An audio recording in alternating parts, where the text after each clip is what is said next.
আসসালামু আলাইকুম। Lifestyle with বউ শাশুড়ি পেজের পক্ষ থেকে স্বাগতম জানাচ্ছি।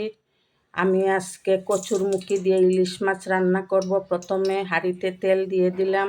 এখন আমি পেঁয়াজ বাটা ও রসুন বাটা দিয়ে দিব। পরিমাণ মতো লবণ দিয়ে দিলাম। হলুদের গুঁড়ো, মরিচের গুঁড়ো, ধনিয়ার গুঁড়ো, জিরার গুঁড়ো দিয়ে ভালো করে কষিয়ে নিব। এখন আমি কচুরমুখী দিয়ে দিব। কচুরমুখী কষানো হয়ে গিয়েছে। এখন আমি সিদ্ধ হওয়ার জন্য একটু পানি দিয়ে দিলাম। মুখী আমার সিদ্ধ হয়ে গিয়েছে। এখন ঝোলের জন্য আমি পানি দিয়ে দিব।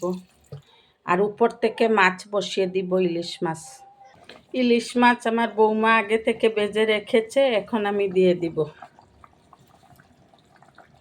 ভাজা মাছ আমি দিয়ে দিয়েছি। এখন আমি উপর থেকে কাঁচামরিচ দিয়ে দিব। আমি ইলিশের তরকারিতে আমি পারতপক্ষে ধনিয়া পাতা দেই না, কারণ ইলিশের ঘ্রাণটা চলে যায়। লাইফস্টাইল উইথ বউ শাশুড়ির পাশে থাকবেন, আমাদের জন্য দোয়া করবেন। আল্লাহ হাফেজ। আসসালামু আলাইকুম রহমতুল্লাহি ওয়া বারাকাতুহু।